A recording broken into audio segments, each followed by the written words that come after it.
Okay, let us begin our session. Good morning, everybody. Now I am introducing our eminent speaker, M. Hari sir. He has dedicated professional experience in teaching, research, and service in the area of computer science. He combines a focus on student activity achievements with a passion for scholarly work, presenting and publishing at conferences, and working in dynamic work environments, solving complex problems in new, ambiguous, and ever evolving areas. He has 7 years of professional experience. He published 2 research papers and acted as resource persons for various hands-on workshops in blockchain technology. He organized and conducted workshops on blockchain architecture and cyber security. He also got various certifications such as Access Data Certified Investigator, OS Forensics Triage Certification, and Splunk Fundamentals. I welcome you, sir. And now I will hand over the session to Hari, sir. Okay, thank you, ma'am. Myself Hari, and I am working in St. Kitts College of Engineering, Kerala, and doing my research in digital forensics integrated with the blockchain. So, in this section, actually, I'm like to conduct the use of smart contracts and how we can build some smart contracts. So, before going to the session, I like to share the my window or my screen.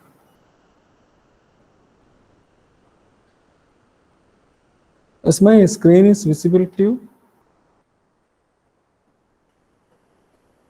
Visible. Yeah, okay, fine.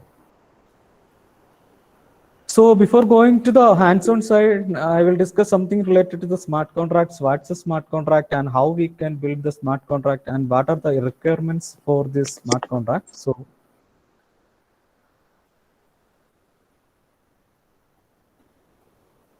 okay. So actually smart contracts are actually line of codes or program that are stored in blockchain and they will be automatically executed when some predetermined terms and conditions are met. So we can say that smart contracts are actually some program codes though. So we will create some smart contract with the agreement of 2 or more parties and then we will implement this smart contracts using some languages like Solidity, and we will create some executable format and we will implement this smart contract to an blockchain. And when some conditions are met, like if some value will be equal to some value, some variable will be equal to some value, then this smart contract will be executed automatically. And there is no need of a third party for checking this criteria or another thing. So the how the smart contracts are work. So initially the two or more users or the users, they are participating in this blockchain. So they will create some smart contract and the smart contract will be in the initial stage.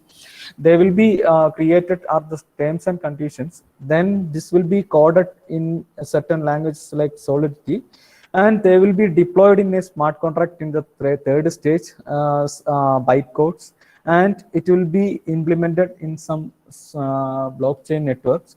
So when in the fourth stage, when some conditions are triggered or events are triggered, the smart contracts will be automatically executed without the help of any third parties or third party programs. So actually this is the concept of smart contract. In the first stage, we will create some smart contract creating some conditions, and in second part, it will be converted into some codes in Solidity or in other languages. Then we will implement this code or deploy this code in a smart contract blockchain network. Then when some conditions are triggered, the smart contract will be executed automatically. So this is the main concept of smart contract working. Then the language we are using for creating smart contract is actually a Solidity programming. So Solidity is an object-oriented language which is created from C++ and Java and JavaScript, and the machine. Actually, the machine concentrated in Solidity programming is Ethereum virtual machine like JVM. Then it supports the some libraries and it supports the object-oriented features like inheritance, constructor, etc. and user defined data set types like structure also supported by this Solidity programming. So if you have some knowledge in C++ or in Java, so you can simply create smart contracts in Solidity, because these two languages are similar. Okay. So then how we can create some smart contract, and what are the requirements for this smart contracts? So actually we need one Ethereum IDE, which is called Remix. In Remix IDE, we will create the smart contracts using the language Solidity. Then we want to deploy this code in a network. Okay, so we have several networks are there, Ethereum main network or Rapson network, etc. So the speed of this deployment will be slow if we are using some internet internet networks. So for that we will create the blockchain network as a local network in our own machine. So for that we will use Ganache or Trufflesuit Ganache network. So it's actually a local network which we are creating in our own system. Then we need some ethers, Ethereum ethers, for the deployment for the smart contracts. So if we want to deploy one smart contract in a blockchain, we need some ethers for collecting these ethers and passing these ethers to Remix ID. We need some wallet like our PhonePe or Google Pay, like that. So there is this wallet for Ethereum, which is called MetaMask. So in MetaMask wallet, we can create accounts and we can collect ethers from other networks or from our local network. So our requirements are actually, we need one wallet, we need a local network, local blockchain network, which is called Ganache, and for creating or editing program, we need an Ethereum IDE called Remix. So these are the three requirements. So you can download the MetaMask wallet as a plugin in your Firefox or your Google Chrome browser using the link http metamask.io, and you can download the Ganache software, which is used for creating a local blockchain network in your own system. From the site https www.trufflesuit.com/Ganache. Using this link, you can download the Ganache software in your system. Then Remix is actually a web ID, so you can just open the web ID remix.ethereum.org. So when we are opening this IDE, it's an online IDE, so we can program in that IDE, that online IDE. So these are the requirements for creating Solidity programming. So now we will discuss about the MetaMask wallet. Actually, MetaMask wallet is a wallet in which we can create accounts and collect ethers from other networks or from our local network. Okay, so you can download the MetaMask from the website metamask.io. Actually, it's a plugin, so you can add this plugin to your own browser. So and create some account in that browser, in that MetaMask wallet. Then you can collect the ethers from some network like main Ethereum network, Robson network, etc. And also you can import the or connect the MetaMask with our local Ganache network also.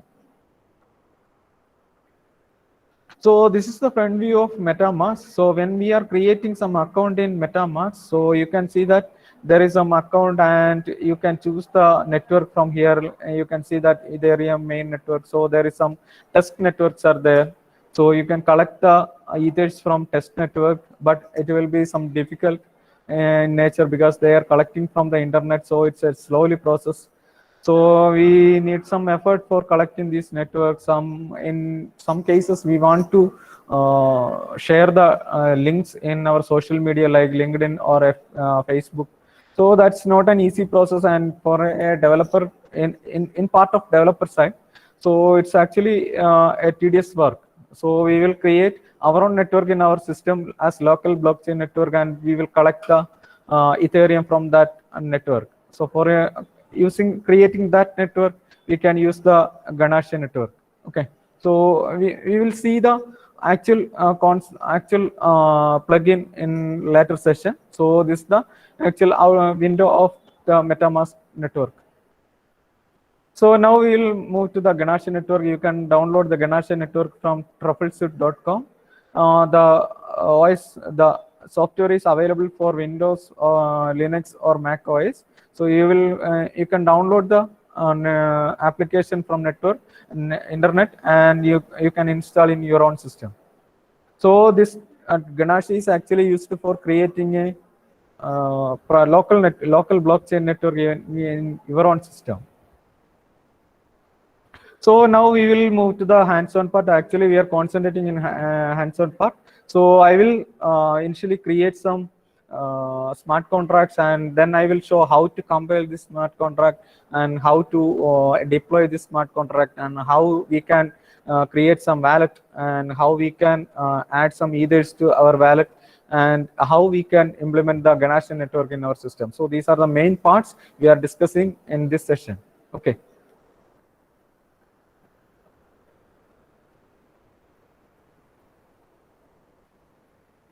So before going to the system session, you can start with the Remix ID. So for that,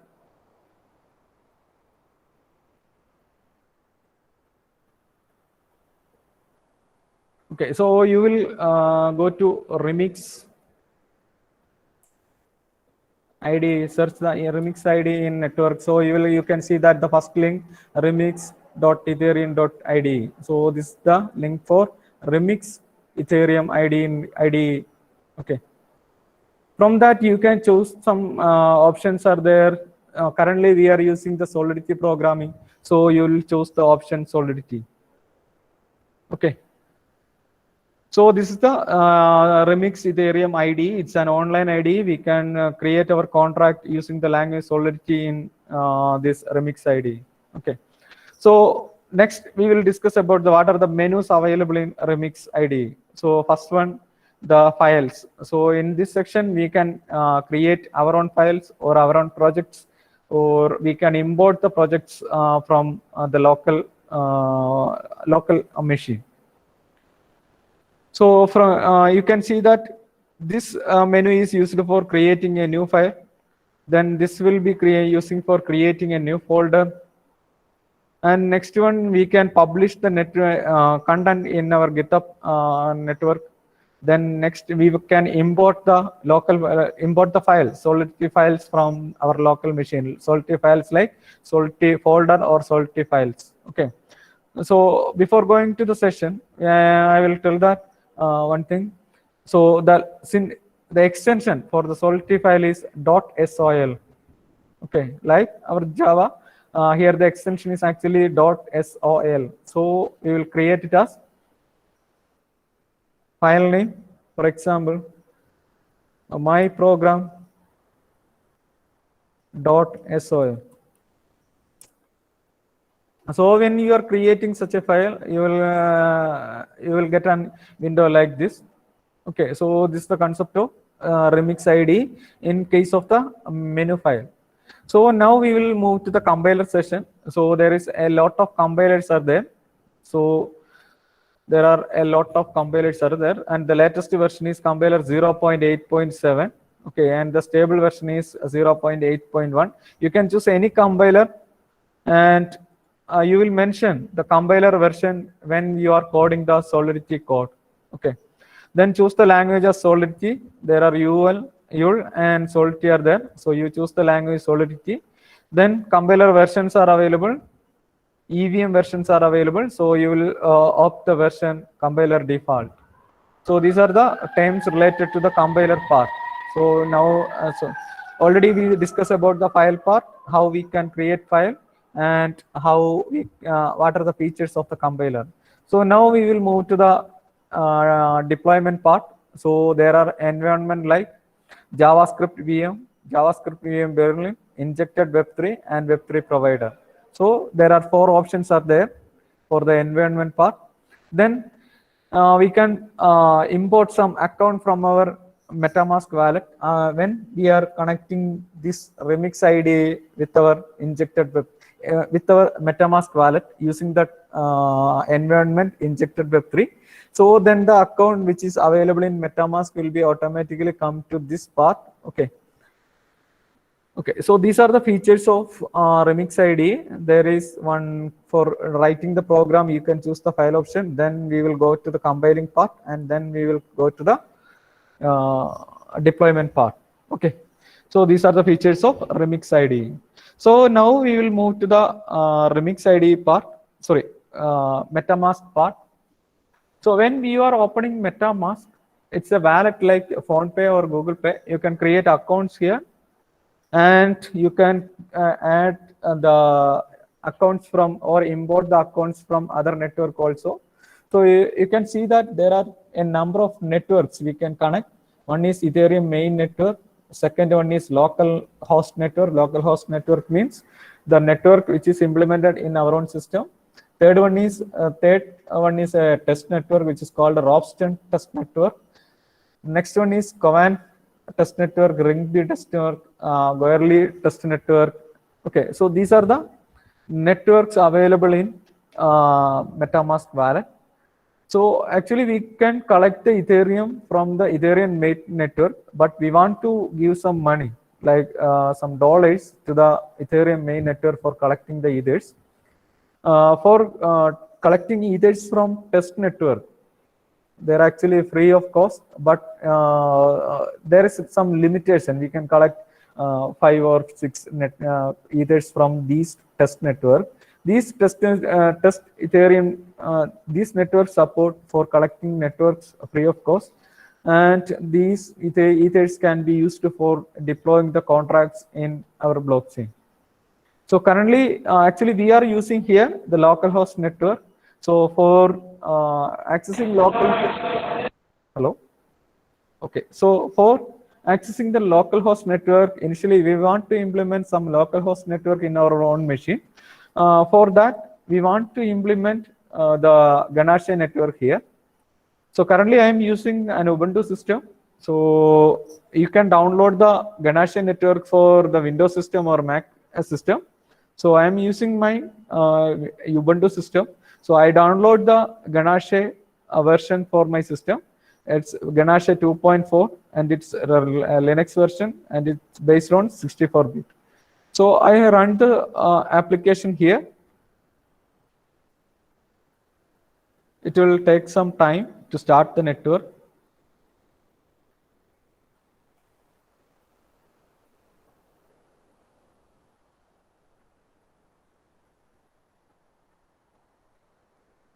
Okay. So now you can see that there is a network created, which one is Ganache. There is 2 options in Ganache network for creating the workspace. One is Quickstart, and second one is new workspace. If you are using Quickstart, when you close the application, then all the details related to the network will be lost. If you are creating some new workspace, it will be created for permanent purpose. So I already created 2 networks here, my work network and workshop network. So I am deleting these 2 networks and creating a new network.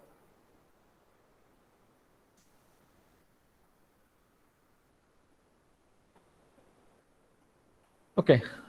So initially we want to give the name of the network. So I give workshop hyphen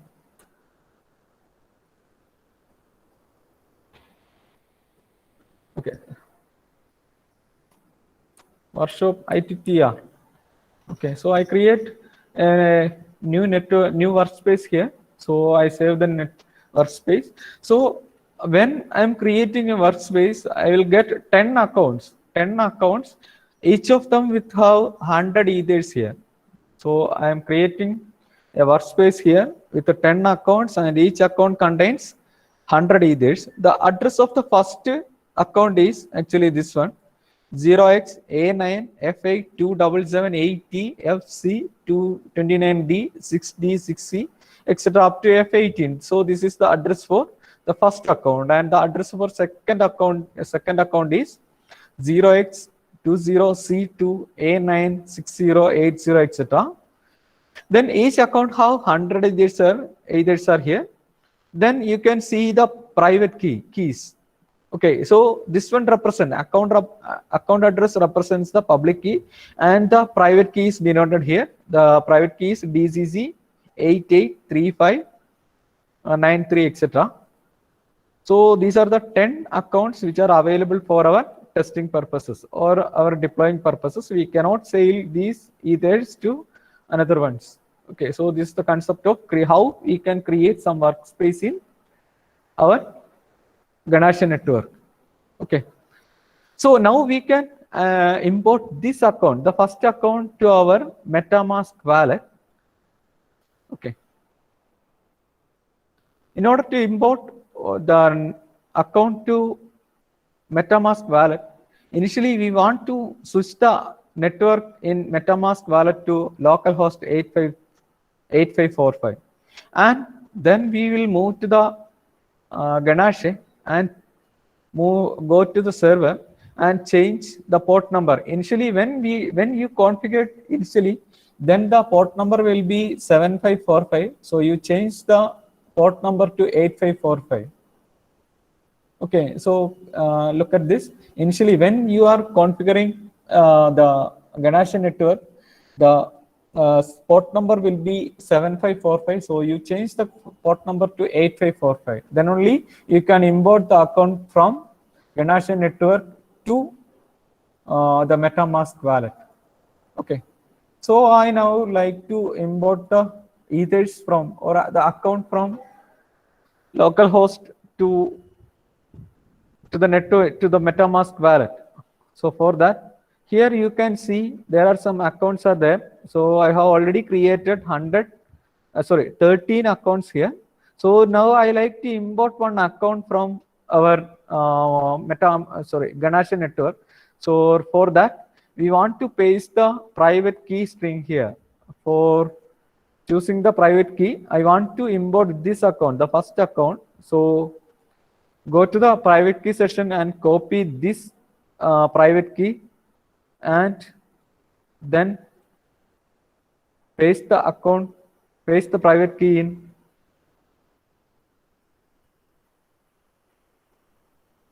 the import section. So private key, then importing the account. So I will get 100 ethers from the local network. Like I will import the account. So you can see that the account is ended with the values F18. You can see the account here. Okay, this is the account. So you can import a number of accounts from Ganesha network to the MetaMask wallet using this concept. Okay, so now you can see that there is 14 accounts are there, and they are asking which account you are using for the deployment of smart contracts in our Ethereum. So you can choose that, the account number 14. So which contains 100 ethers are there. Okay, so now we will go to the Remix IDE and create some smart contract, and then we will go to the compiling section, and then we will go to the deployment session. So these are the procedures we are following. So I have already created some contracts here. I will tell how we can create some contracts. So my first program. So this is an example for the first a contract. So initially we want to set the license code here. You will get the license code from the sample contracts, which are when you are opening Remix ID, you will get some sample contracts. From that sample contracts, you can copy the license number. So just paste the license number in your own contract, and then start the contract with the syntax Pragma Solidity. Then give the compiler version which we are using.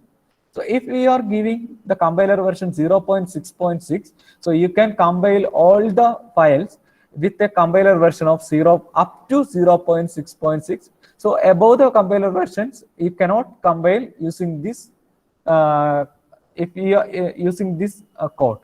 Okay, so the first line in smart contract is actually we are telling which language we are using and which compiler we are using. So you want to specify the language version, language and its compiler version. For that, like in Java, we will give the first line as import java.io. Similarly, in Solidity, we want to give Pragma, then the language name, Solidity, then the compiler version raised to 0.6.6.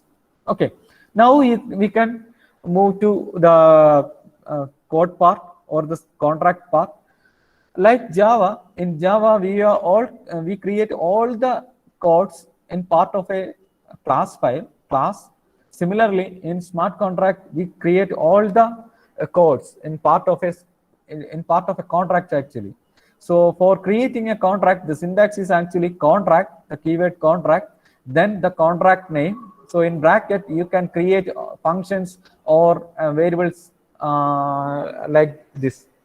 Okay, so there are a lot of data types available in Solidity, like Java or C++. So I create a variable with the name, with a type string. So string is a data type which is used in Solidity, and I assign a value, my name, to the smart contract, to the variable name. So the variable name, to the variable name, I assigned a value, my name. Okay, and I create a function here. So the syntax of creating a function is give the keyword as function and the function name. Okay, so in bracket, we can give the variables or the inputs or the parameters we are giving to this function. Currently in this function, I am not giving any variable to this function. So I didn't give anything here in this bracket. Then give the scope of the function. There are three scopes for this function. One is public, another one is private, and next one is internal. Internal is similar to protected in C++. If we are giving the scope or access specifier as public, you can access this function within the contract and outside the contract. But if we are creating the function as internal, then you can access this function within the contract and the contract which are inherited or derived from this contract. If we are giving the contract as a private if we are giving the access specifier as private to this function, then you can access only within this contract. So there are three options of access specifier there. One is public,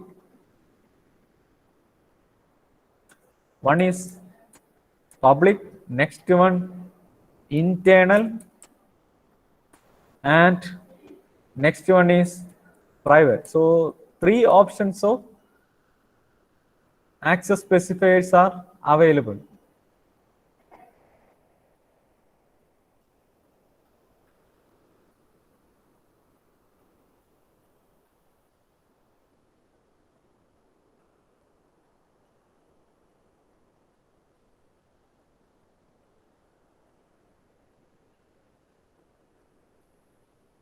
Okay.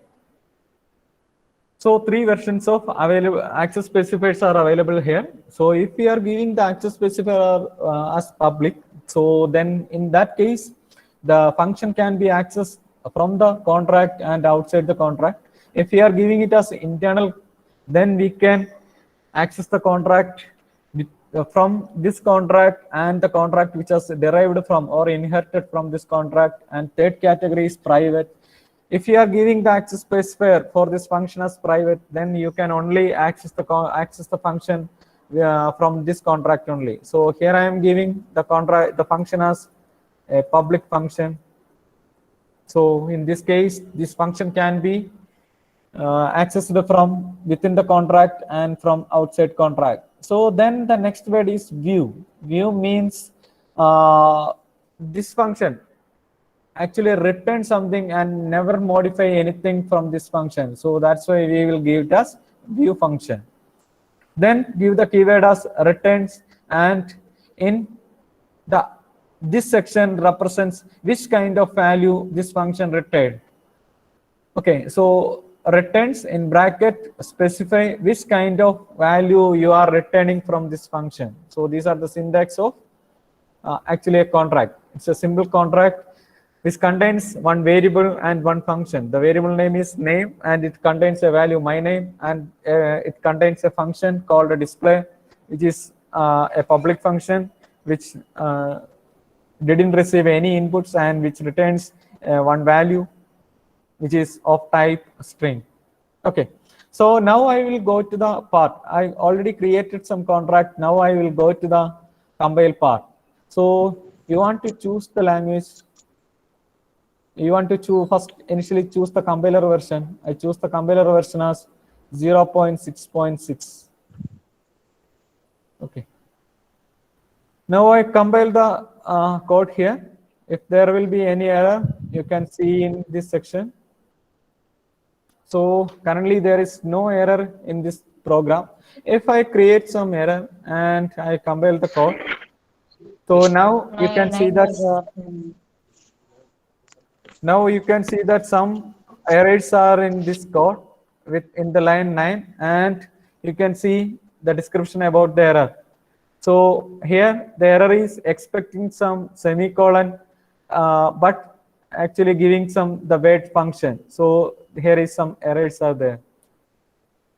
Okay. So again, I compile my code. So there is no errors. So now I move to the deployment part. Okay. Sir, explain what is the use of view. Actually, the use of view is this function didn't change the value of any variables which are created in the contract, or it will display something, or it will print something, not changing the value of any variables. Is it clear?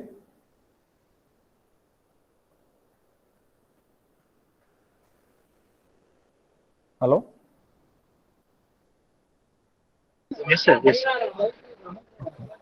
So when we are deploying some code, you will first, for deploying a code, we need some ETHs. So we want to connect the remix with the MetaMask IDE.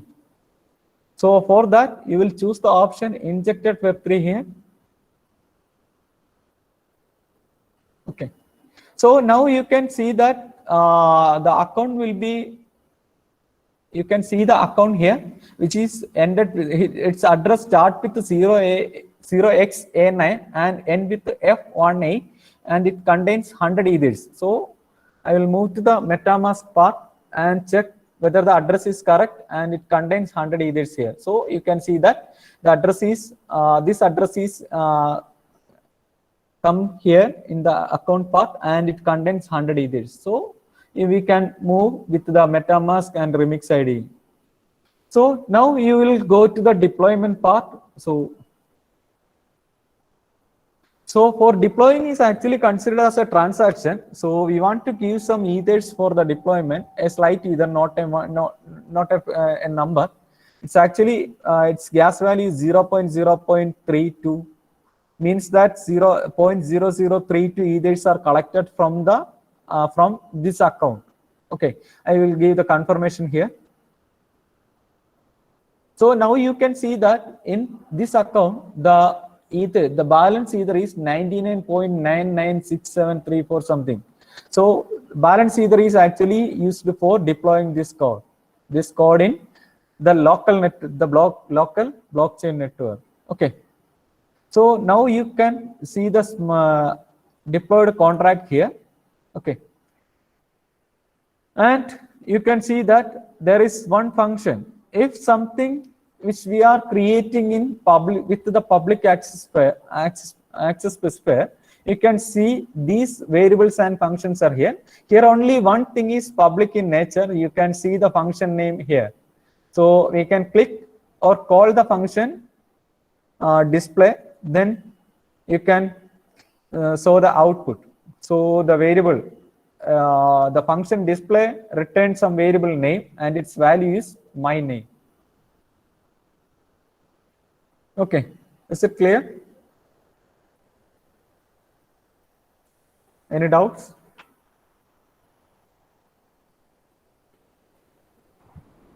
No, sir. I'm okay.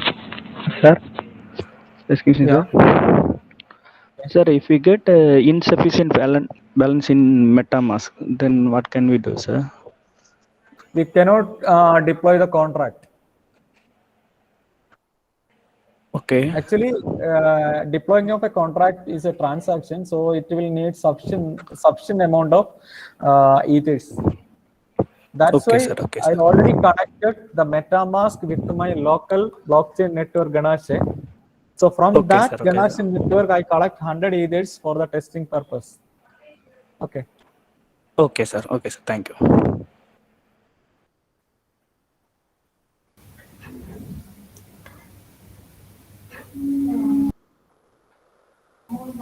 So there is another contract I have already set here. The same contract, but the string name I given here is hello world for the string, my string. And the function is print, which is considered as an internal function. So you know that if we are giving the function as an internal function, we cannot see outside the contract. Okay, so I now move to the compiling part. So I compiled the contract. So there is no errors here. Okay, I have already tested this contract, so there is no errors in this contract. So the contract syntax is initially we will give the keyword as pragma, then the language name, then the compiler version, then create a the contract name in bracket. You can create the variables and functions are here. The variables which are created outside all the functions, so that variables are called state variable. So here my string is a state variable, okay, which is actually a default variable which is not public in nature. If we give the variable as public, then we can see when we are deploying this contract the variables which are variables and functions which are public in nature. So I now move to the deploying part. I have seen, I can see all already deployed contracts here. So now I deploy this contract. For deploying all contracts, we need some ethers here. So I give the confirmation there, and you can see the contract which is deployed here. So you cannot see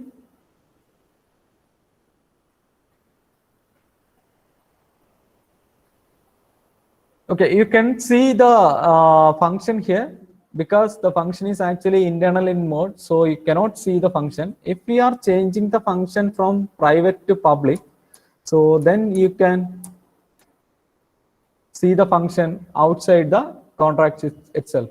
So now I move to the again compiling this code. There is no errors.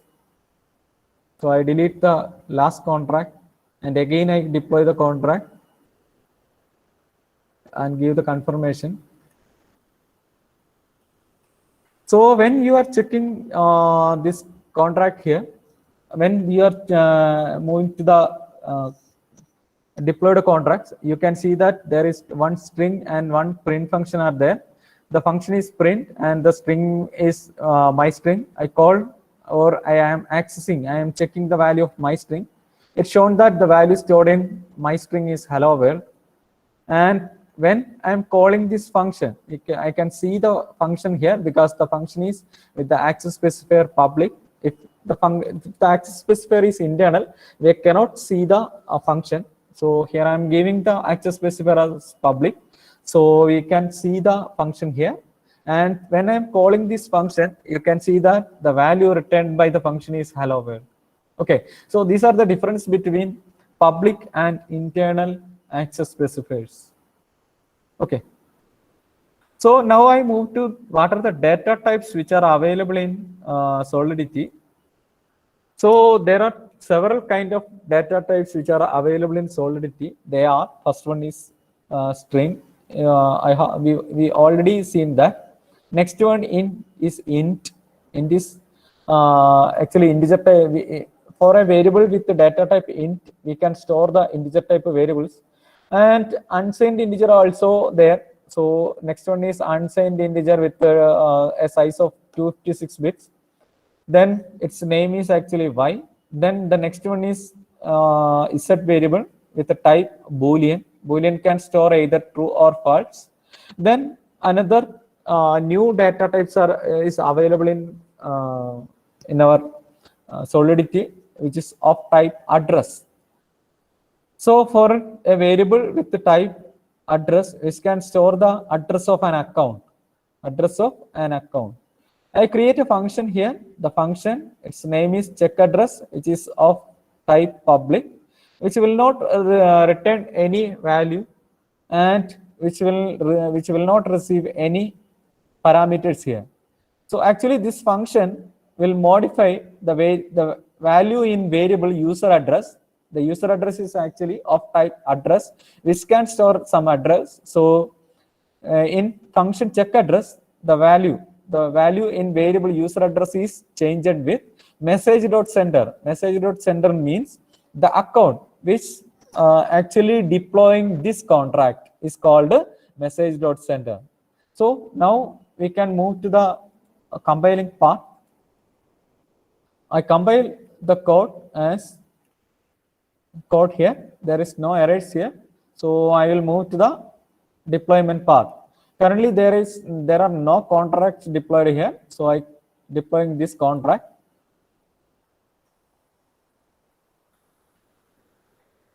Okay. Now I will go to the deployed contract part. Now you can see that there is a function check address, okay, which will modify the value of some variables, some state variables. That's why you can see this function.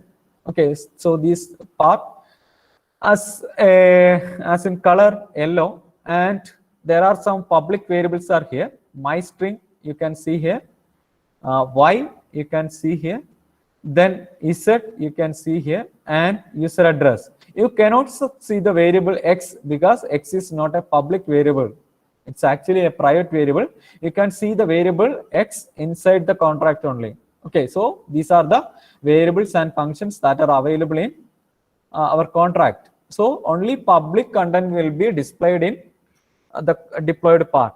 So the variables are my string, user address, y, and z. Okay, so I check the values of my string, user address, y, and z by clicking these variables. So I click on this variable my string. You can see the value which is assigned in my string, which is hello world. Okay, then I check the value in user address. Okay, I didn't call the function check address here, so there is no modification in user address. You can see the address assigned to the variable user address is 0x0000. So the default value of every variable in Solidity is 0. So you can see that the default value or the starting value of the variable user address is 0x0000. Then the variable y, the value is assigned to variable y, so it's 7. The value in variable z is a Boolean variable. You can see that the value assigned in the variable z, which is a Boolean variable, is true. So you can see here. Okay, now I call the function check address. Actually, check address, in check address, the code written is, it will change the value of user address.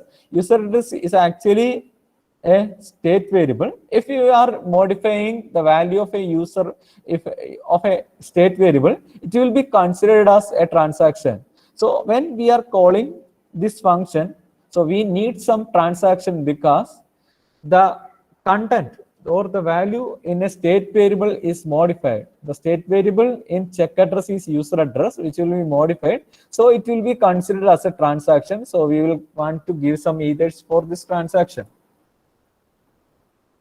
So now the function check address will be executed. Now we can check the value in user address. So it will be changed and its value is 0xA9F8 and end with F18.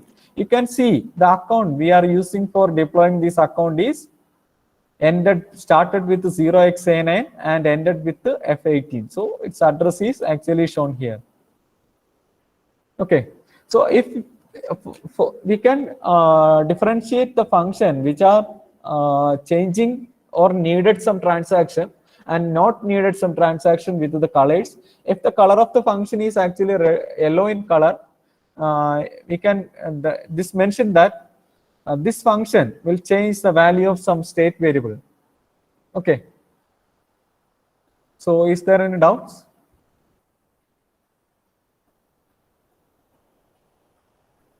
Hello? No doubt, sir. Okay. Okay. Okay, if you want to see the variable x here, so you will give here it as public. Okay, so I give the variable name as public and didn't initialize any value. So I deleted my current deployed contract and I go to the compiler version, compiling part. So I compiled the code and I now move to the deploying part and deployed the contract. Now you can see the deployed contract here, and now you can see the variables here, variables and functions here. Check address, which is in color yellow, because this function will change the value of one of the state variable which are using in this contract. Then the variable mystring, its value is hello world. User address, its value is default value 0x000 x. The value is actually we didn't give any value to this function, so its value is default value and its value 0. We initialize the value of y as 7, so we can see that the value of y is 7, value of z is also true. Okay, so these are the different data types which we can use in our smart contracts, such as string variables, integer variables, like negative or positive values can be assigned to integer variables. There is one category, unsigned integer variables, so they can store only the positive numbers. Next one is Boolean type of variables, so you can store the values true or false in these variables. There is another new variables types which are not available in another languages. So this one is address variable. So address variable can store the address of one account. Okay. Now we will move to which are the condition statements that we can use in Solidity using this function. Okay. So initially we want to tell, you will give the first line as pragma Solidity, then compiler version, then contract, hello contract. And I create a variable here, int public a. Okay, it's a state variable and create a function. This function name is check, and it will receive two parameters here. The parameters in x and parameters in y, and the function is with the access specifier public. So we can see this function outside the contract, and it will return an integer variable. So inside the function, I create the code such as, if the value of x is greater than y, then the value of x is assigned to the variable a. Otherwise, I assign the value of y will be assigned to the variable a, and finally I will return the value of a. Okay, so this is the code assigned here. So you can see that there is one state variable here, a, so which will be modified here. So you can see this function check. When we are deploying this function, this contract, you can see this function check as in yellow color, and you can see the variable state variables also in the deployed contract. As here the deployed the variable state variable is actually a, and we didn't give any value in the initial state, so the default value will be created in the initial state. When we are modifying this value, that we can see in the deployed contract part. So I compile this code. So there is no errors. So now I delete my early contract and deploying this contract. For every contract deployment, we need some transaction. So I give the confirmation there. So now you can see the contract. So our contract name is hello contract. You can see the contract name here. So there is one function and there is one variable here. First function is check, and second variable is actually a. I will check the value of a. It's actually 0. Then there is a function check which needs some inputs for the execution. Okay, so I give the name as 5, 6. Okay, and I call the function. So in this side, actually we are giving the inputs. Okay, by separating the inputs with the help of commas, and I call the function check. The check function needs some ethers because it will change the value of the state variable a. So it will need some ethers because it needs some transaction. So I call the function check. Now I check the value of a. So now you can see that I will give the values 5 and 6 to the function check. So 5 will be assigned to x and 6 will be assigned to y. Then checking the value if x greater than y. So in this case, the value of y is larger than x. So it will be assigned to the variable a. So the value assigned in the variable a is actually 6. Okay. So similarly, you can use the conditional statements such as if, else, etc. There is no such case here. Okay. So this is something about the conditional statements which we can use in Solidity. So all the conditional statements that are available in Java or C++ are available in our Solidity language, but one difference is there. Switch case is not available in Solidity. That's the difference. Okay.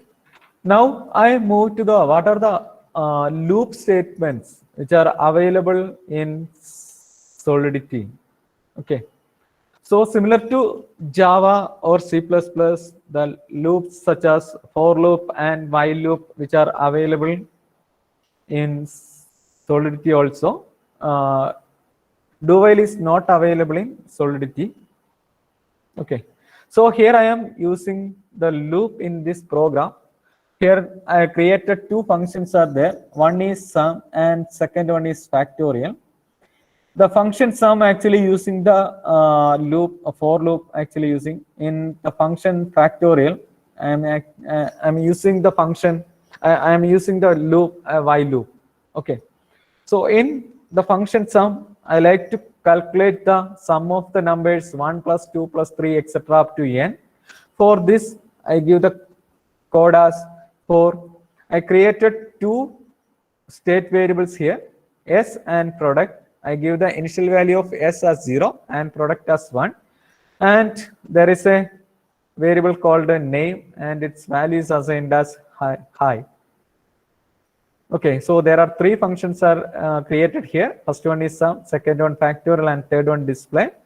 Okay, so in case of sum, it calculates the sum of first n numbers. For that, I am using a for loop.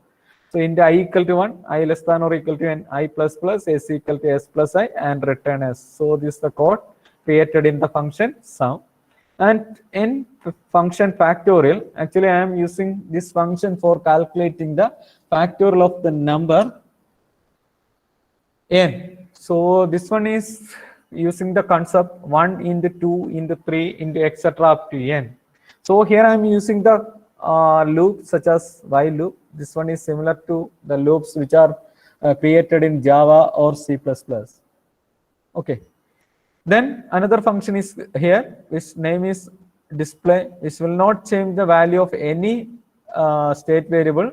So we can, and will not calculate anything. So we can create it as a view function. Okay. So in the function sum, we are actually using the loop, for loop. So the syntax of for loop in Solidity is for initialization, semicolon, test condition, semicolon, increment or decrement. Similarly, in factorial, we are using the loop, actually the while loop. The syntax of while loop is similar to the while loop in Java or C++. So the syntax is actually initialization, while test condition, then the code here like the body of the loop, then the increment or decrement in this loop. Okay, so now I go to the compilation of this code. So there is no errors.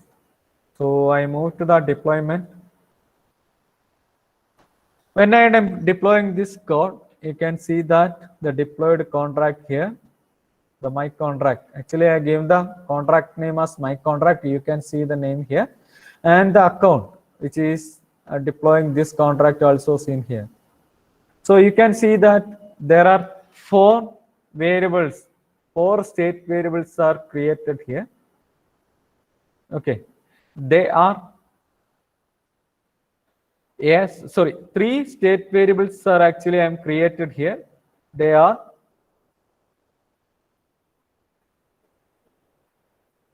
S, product and name. Name, product and S. These are state variables. So they are in color blue. Okay. So I will check the value. The value assigned in the variable name is actually high. The value assigned in variable product is 1. And in the initial state, the value assigned in the variable S is actually 0. Okay. Now you can see 3 functions are there. First function is factorial, which is in color yellow. Second function sum, which is also in color yellow. And third function display, which is actually in color blue, because the function display didn't change the value of any state variable. State variable means variable which are created in the smart contract or in the contract and not inside any function. So that variables are called state variables. So the state variables are name, product and S. So in function display, we will not change the value of any state variable. So it will be considered as a new function. So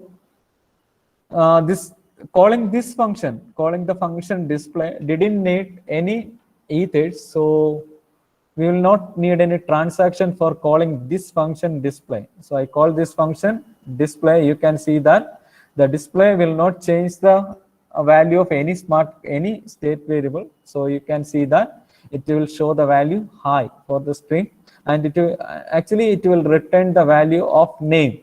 So then value of name is high. So you can see that it will display the value high here. So now I want to call the function sum and factorial. So they need some ethers here, because they will change the value of some state variables. So initially I call the function sum. So I call the function sum with an input 10.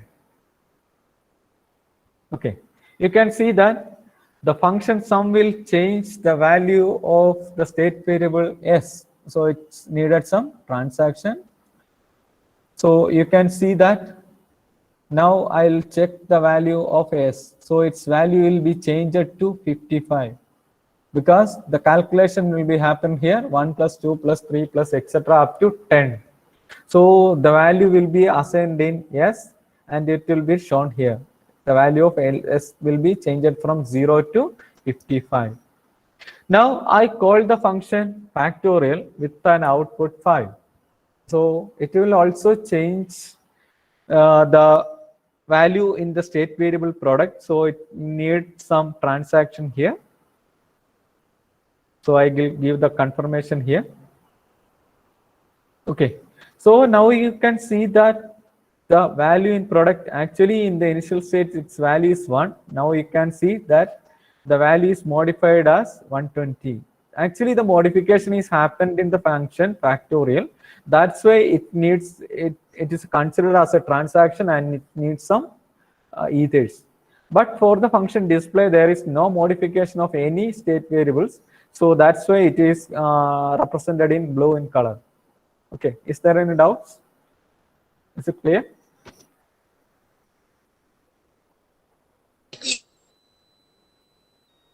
Hello?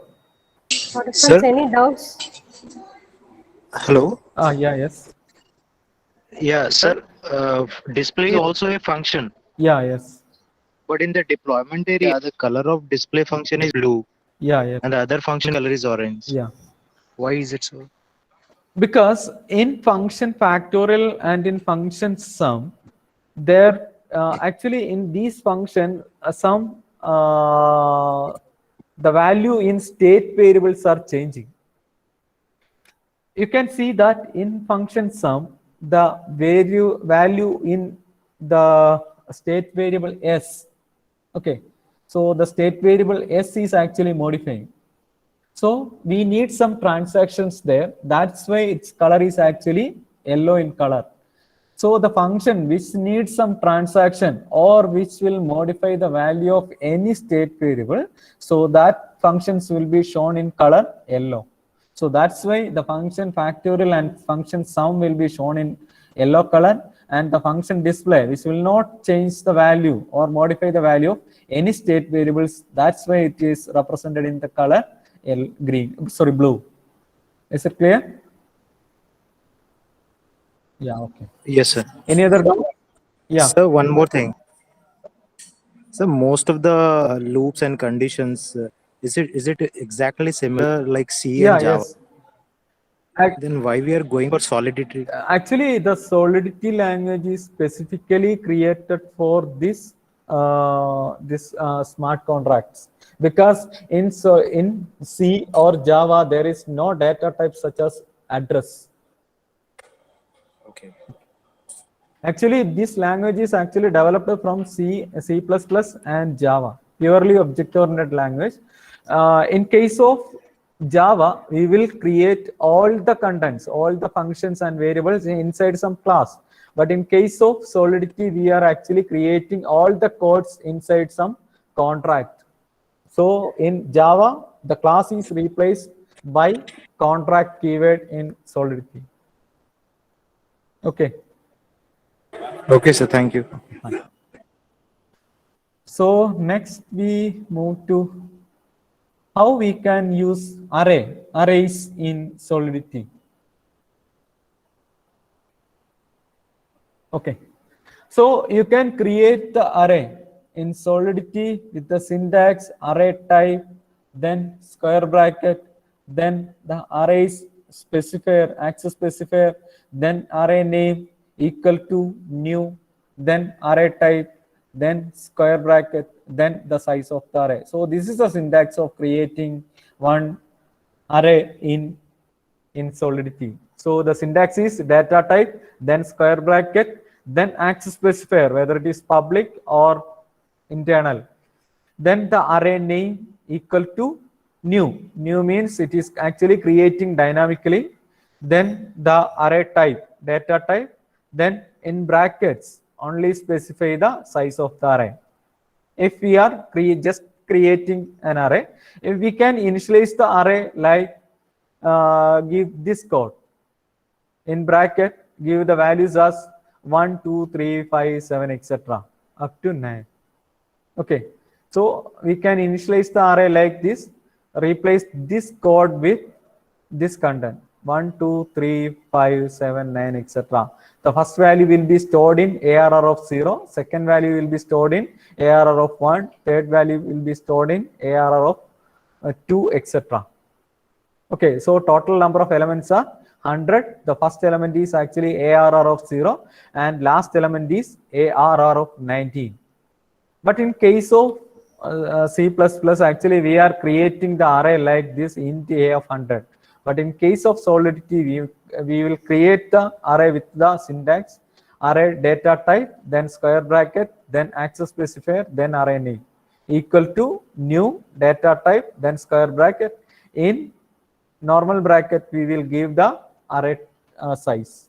Okay, here I create two functions are here.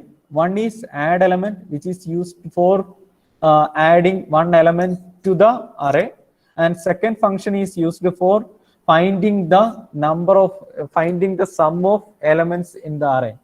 So first function is add element, second function is actually sum. Both are public in nature. Okay, so now you can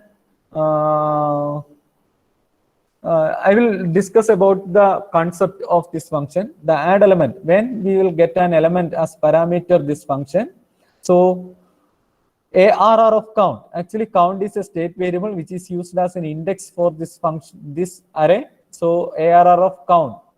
Initially, the counting value will be 0. So ARR of 0 equal to x. Then the counting value will be incremented. So in case of the function sum, this function will not receive any inputs, but it will return some values. So in this function, the variable I starts from 0 and it will move to count minus 1, and up to this count minus 1 index, the value will be added with s and it will be stored in the variable s. Okay, so now I will compile this code.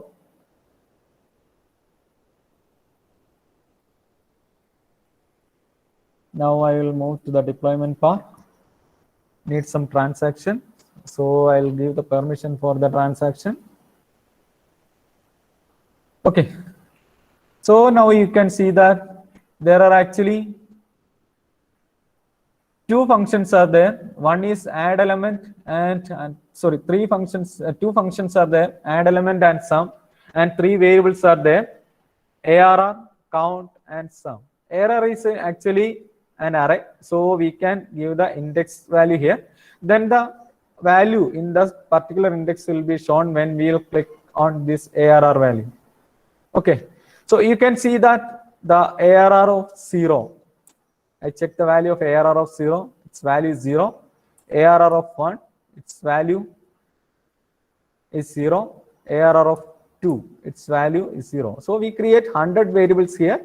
So the initial value of all the variables in Solidity is actually 0. I check the value of count, its value is 0. I check the value of s is actually 0. So now I call the function add element. Okay, I give the value 5. Then call the function add element. So here the content in ARR and the value of count will be changed. So both are state variables. So it will need some transaction here. So I now check the value of ARR of 0. So now you know that I already added one value to the array. Okay, using the function add element in the index 0, because the value of count is initially 0. So the value will be stored in the array ARR of 0. Then only the value of count will be changed. Okay, so in my concept, the ARR of 0 is now actually 5 and the count will be incremented to 1. So we can check it as the count. So you can see that the count, the value in count is actually now 1. Then I will check the value of ARR of 0. So you know that now the value in ARR of 0 is 5, and the value in ARR of 1 shown that its value is actually 0.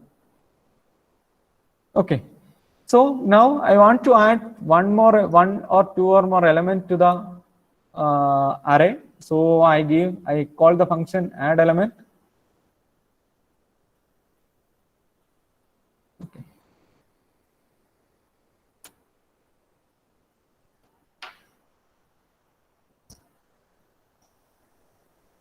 So I already added 3 elements to the array ARR using the function add element. I called 3 times the function add element here. So now I check the value of count. Actually, its value is 3, and I now check the values in the array. First, I give the index 0. So you can see that the value inserted in the index 0 is actually 5. Now I will check the value. Which value is stored in ARR of 1? So its value is 1. Now I check the value of ARR of 2. So its value is actually 6. Now I check the value of ARR of 3. Its value is actually 0. So I have already added 3 values to the array, which one is 5 in the ARR of 0, 1 in the ARR of 1, and 6 in the ARR of 2. So now I call the function. Before going to calling the function sum, I will check the value of s. So it will show that value is actually 0. So now I call the function sum. So which will change the value of actually the state variable s. So it needs some transaction. So I call the function sum here. So now you can see that the value of S is actually changed. Actually, this one will be shown that the value of S is actually 12, which is the sum of 5 plus 1 plus 6. Okay. So this is the concept of using array in Solidity. So the syntax to create an array in Solidity is the data type, then in square bracket, then give the access specifier, then array name equal to new unsigned in the data type, then square bracket, then in normal bracket give the array size. If you want to initialize the array in the first statement, you can give it as 1, 2, 3, 4, 5, 7, etc. Okay. Any other doubts?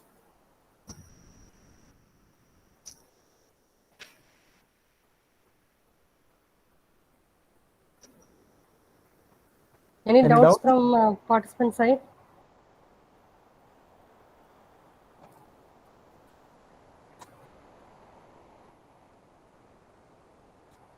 Okay. No, sir, you may continue. Okay. So now you can move to the some object-oriented properties in Solidity. One of the properties actually constructor. So you know that constructor is a function which will be called automatically when some instance of this contract, in our case contract, is created. When we are creating some instance, or when we deploy means creating some instance. So then the constructor is actually a function which will be called when some instance, or when we deploy some contract, it's automatically called. So the syntax to create the constructor in Solidity is give the keyword as constructor. There is no modifications, only give the word keyword constructor and give the access specifier as public. Okay. But in case of other languages like C++ or Java, we give the constructor as what we are giving as the name for a class. That name will be assigned to the constructor function. But in case of Solidity, we want to give only the keyword constructor for the constructor function. There is no modification, like we don't want to give the contract name to the constructor field. Only give the keyword constructor here. So here I am giving 3 functions here. One is a constructor which will assign the value hi to the variable name, and another function is there, display, which will assign the value hello to the function name too, and there is another function set value, okay, which will receive 2 values for the variables x and y, and these value will be assigned to the variables a and b. You can say that there are 4 state variables here, name1, name2, a and b. 3 functions. One is a constructor which will be automatically called when this constructor will be deployed. Then the next function display.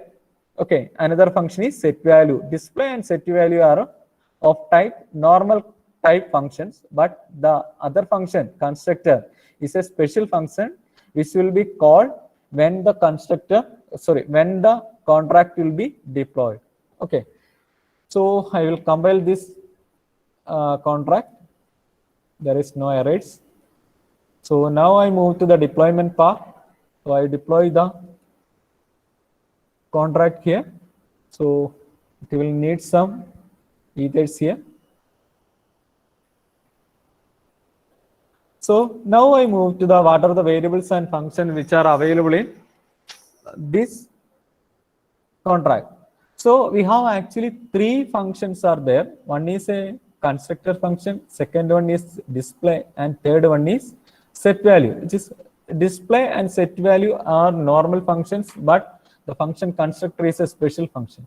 So you cannot see the function constructor here because it's already executed. So now I check the values of name1, name2, a and b. So I check the value of a 0, b 0, name1. Sorry, before going to name1, I will check the value of name2. So name2 is actually giving the value null. So there is no values in name2.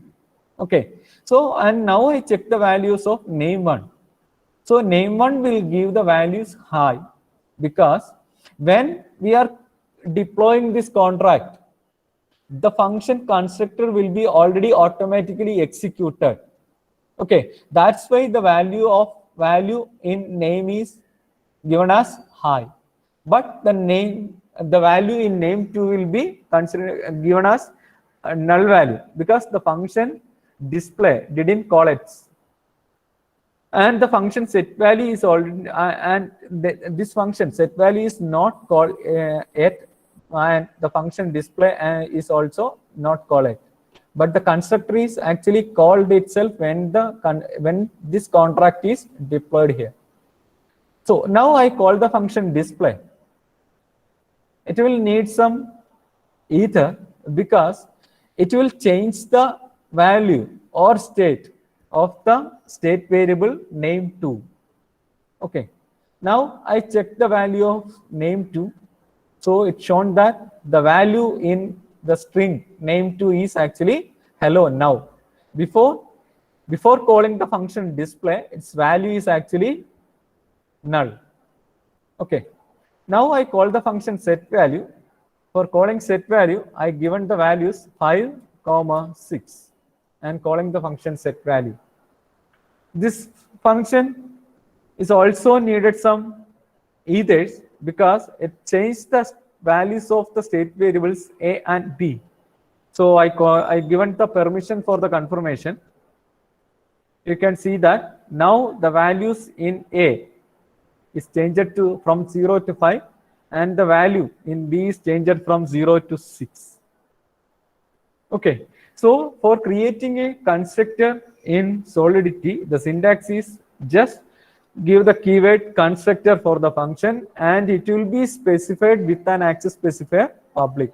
So this is the difference between normal function and constructor in case of language Solidity.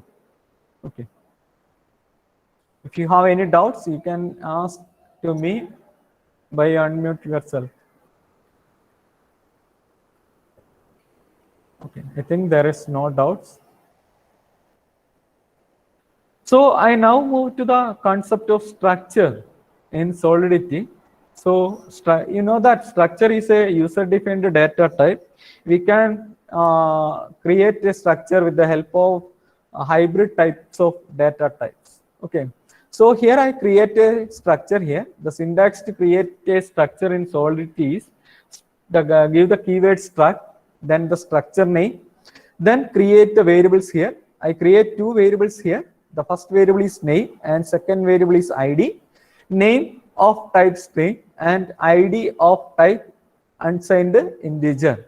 And I now create an object for this structure with the syntax, the structure name, space, then the access specifier, then space, the object name. So our structure is actually here it is person. So person public p. And I create a function here. Its name is actually set person. It will receive two variables here. One is word. Sorry, one is a string and another one is a number. And I assign these values to our object such as p equal to person word comma role, means that the value in word will be assigned to the person's name field and the value in a role will be assigned to the person's ID field. Okay, so for creating a structure in Solidity, we can create it as struct, then structure name. In the structure, you can create various types of variables here. And assigning the values in a structure, you will give it as the object name equal to structure name. In bracket, assign the values in the order. Here, the values are name and ID. Both are, one is a string type and another one is integer type. So I will receive the values of word. I receive the values for the structure here. One is of string type, another one is of integer type. So give the parameters here in the brackets of person, weight, comma, roll number. Now I move to compile this code here. Compiling this code. There is no error. So now I move to the deployment code, deployment path. So for every deployment, we need some transaction and give the permission here. So now you can see that the contract is already deployed here. You can see that there is a function set person and another variable p here. So the state variable we created here is p. P is actually an object variable of type person. So I want to call the function set person. I give the name as hi and a roll number as 12. Okay, I'm calling the function set person, which will modify the state variable p. So you need to give the permission for the modification or the transaction. So I give the permission here. So now you can see that the value in p. So its name field is filled with hi and its ID field is filled with the value 12. Okay, so this is the concept of using structures in Solidity. If you have any doubt, you can ask to me.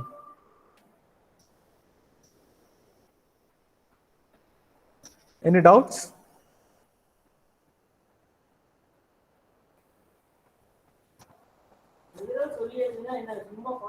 Any doubts from participant side?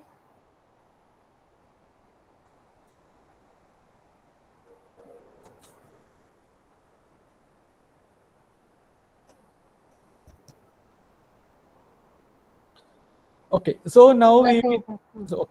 we can move to the another section. Another important feature of Solidity is actually inheritance. So you know that inheritance is actually creating something from the existing one. That's called inheritance. In case of Java or C++, we say that creating a new class from the existing class is called actually inheritance. But in case of Solidity, creating a new contract from the existing contract is called inheritance.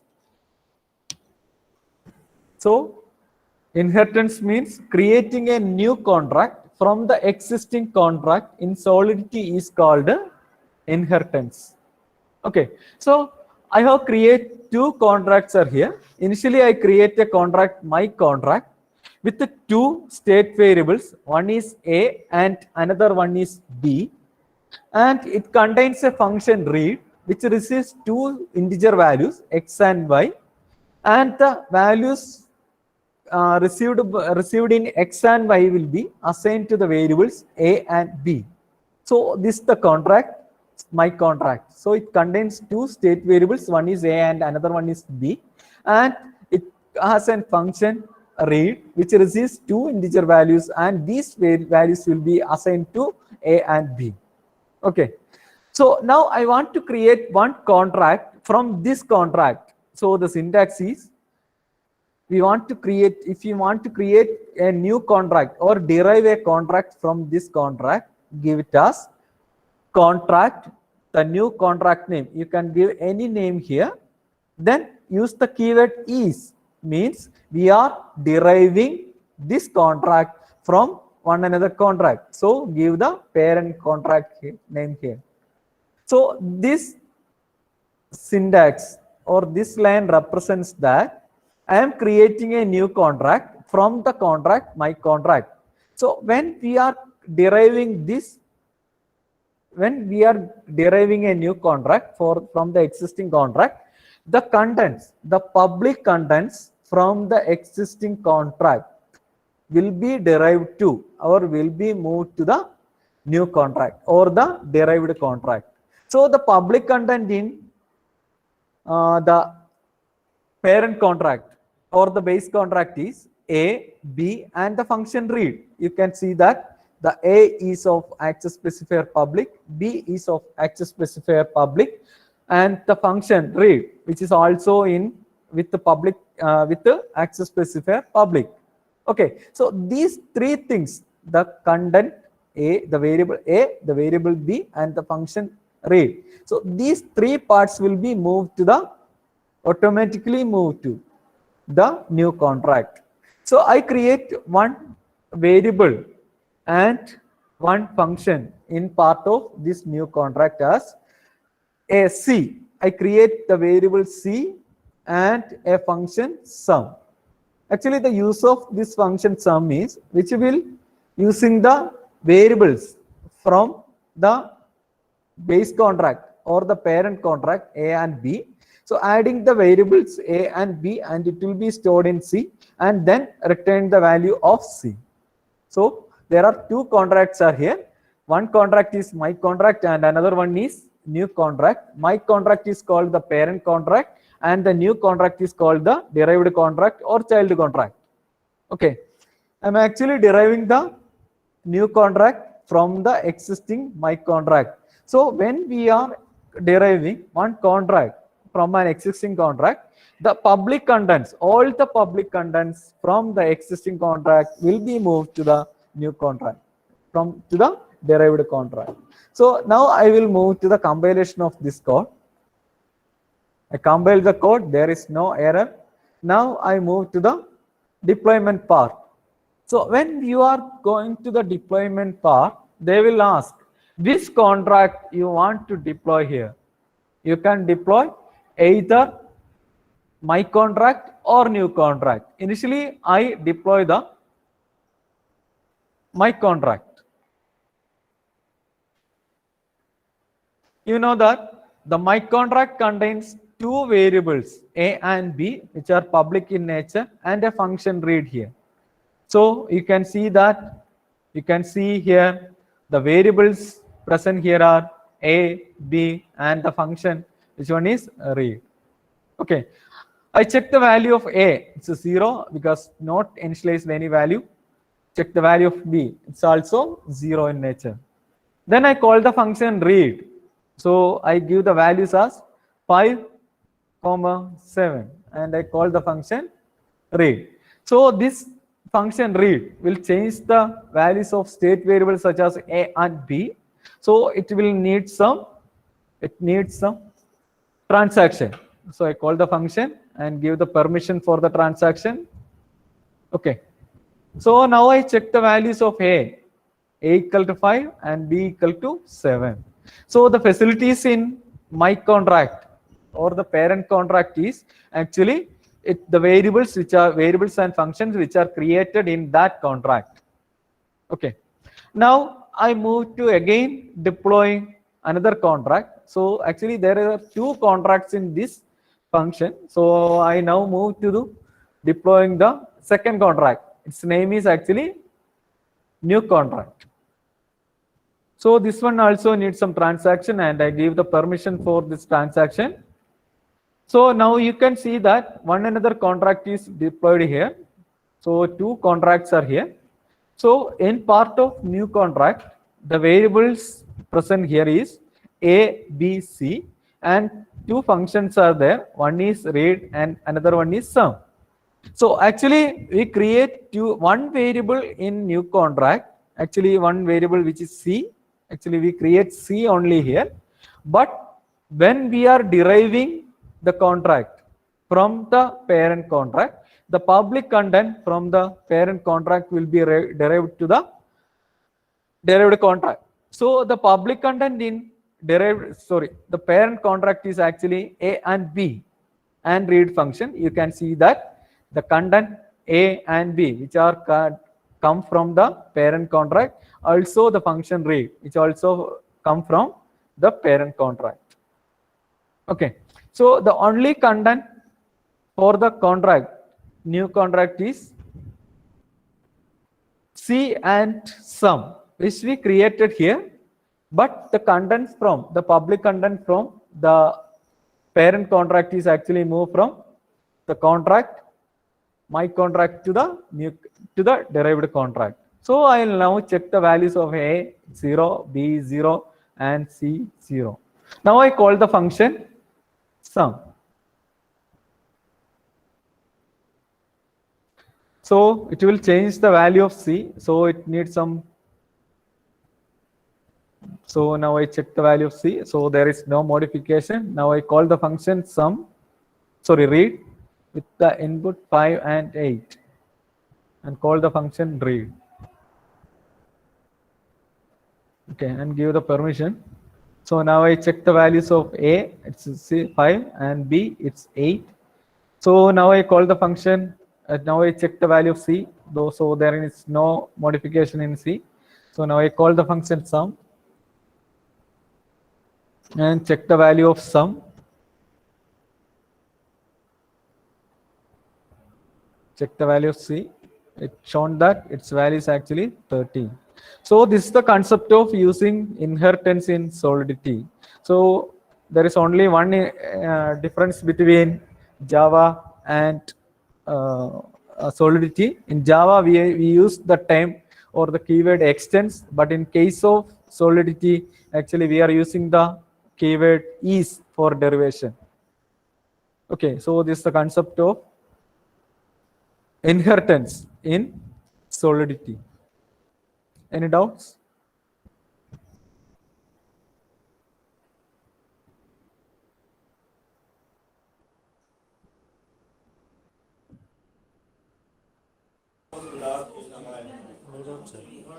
Okay. So one more contract is here, a contract for the bank. Okay. So I create a contract for the bank, just a simple example. So it contains a state variable balance and a constructor. Okay, constructor assign that the balance of the variable is, the value in balance variable is actually 1000 and include 3 functions here. Function 1 is deposit, function 2 is withdraw, and function 3 is view balance. So function 1, function deposit, the function deposit will receive some amount and it will be added to the current balance and the current balance will be updated. And second function, function withdraw, so it will also receive some input and check with the current balance. So if the amount is less than the current balance, then the current balance will be updated by current balance equal to current balance minus amount. And there is another function view balance. So view balance will be displaying the current balance of the customer. Okay. So I now move to the compilation part, compiling this code. There is no error. And now move to the deployment of this code. Give the confirmation here. Okay, so I'm here I am using actually 4 functions in which 3 of them are normal function and 1 is constructor. So you can see that 3 functions are here. You cannot see the balance value here because balance is actually with the with an access specifier private. So you can only see the public variables and functions only here. So you cannot see the variable balance here. So you can see 3 functions here. Deposit, withdraw, and view balance. Constructor is actually already executed. So now I check the value or call the function view balance. Now you can see that the value in balance is actually 1000. Now I like to deposit a value of 2000 and calling the function deposit. It needs some transaction because it changed the value of balance variable, which is a state variable. So calling the function deposit. Now I check the value, balance value. It's shown that its value is actually 3000. Now I like to withdraw some value from here. So I withdraw 100 rupees 100 from the existing balance. Now you can see that the balance will be changed from 3000 to 2900. Now again I am calling the function deposit with 2950 and calling the function deposit. So now I check the value of, actually I given, okay, actually I call the function deposit. So its value become 5850 rupees. So I now like to return a value of 6000 from the existing balance, shown that You cannot withdraw such an amount, so its value remain 5,850 because we didn't withdraw such an amount from this balance because our current balance is 5,850 and withdrawing amount is 6,000. We give the code as if the amount less than or equal to balance, then only we can withdraw the amount from the existing balance.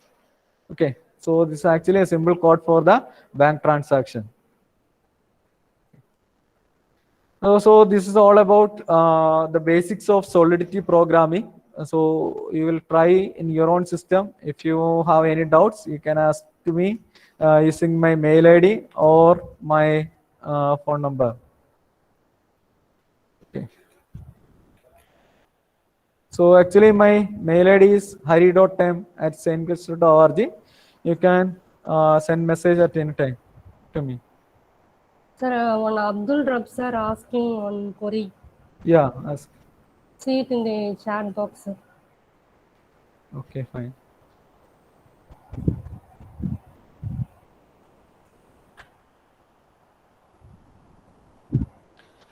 Sir, you can in every if you create any blockchain application, there we need some smart contracts. Then only the blockchain network will work. We want to create the agreement between all the parties which are participating in the network, and the agreement will be created with the help of some smart contracts. The language used for creating smart contract is actually Solidity. It's a simple language. Okay, sir. Sir, is there any material or ebook available free for Solidity learning? You can visit the website DAP University. The materials are free of cost. DAP, D-A-P-P, DAP University. Just search the DAP University in Google. You can find all these things in DAP University website. I will share the material to ma'am and she will send to you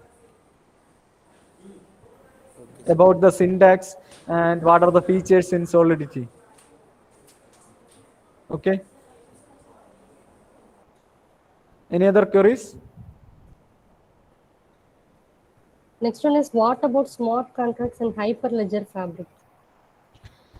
Actually, Hyperledger Fabric is actually a private blockchain network.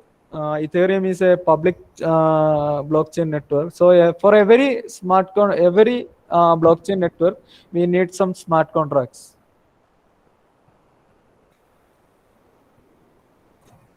What are the research ideas? I am Sujita doing research in smart contract testing, how it's different from testing Java program. Okay, what are the research ideas available in testing for smart contract? Actually, smart contracts are line of code which are executed without the help of a third-party software or third-party application. If you can implement some, you can move to the research areas such as. Hello? Hello? Am I audible? Yes, sir, audible, sir. Yes. Yeah, okay. So you can move to the research areas such as the smart contracting testing, like mainly in the areas of agricultural field, and how these events are triggered in case of smart contracts.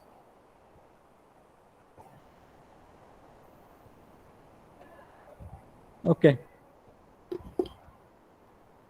Is there any queries?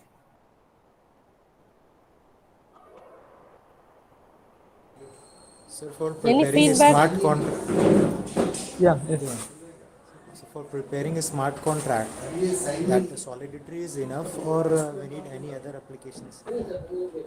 I think Solidity is the best language, and this one is the simple language for creating smart contracts. So you start with the Solidity, then move to other languages. That's easy for you. It's specifically created from Java and C++, so it's easy for studying purpose. Okay, sir. Thank you.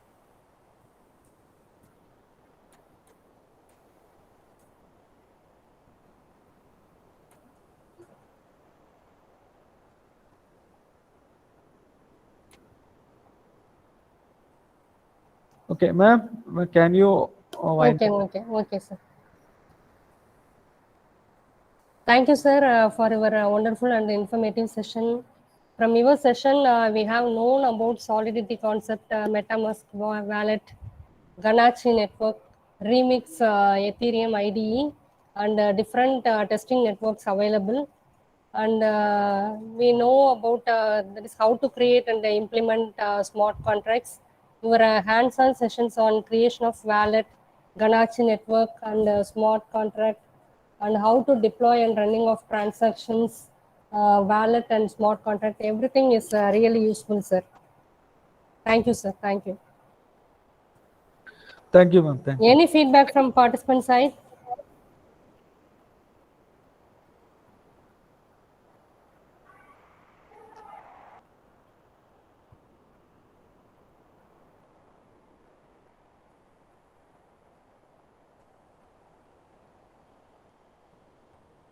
Okay, sir. Thank you, sir.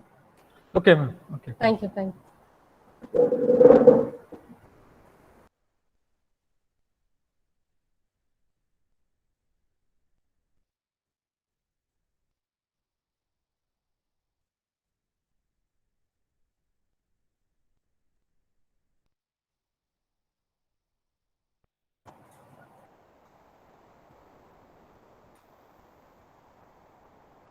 So actually this session is over. Now I will post the attendance and feedback form for this session in the chat box.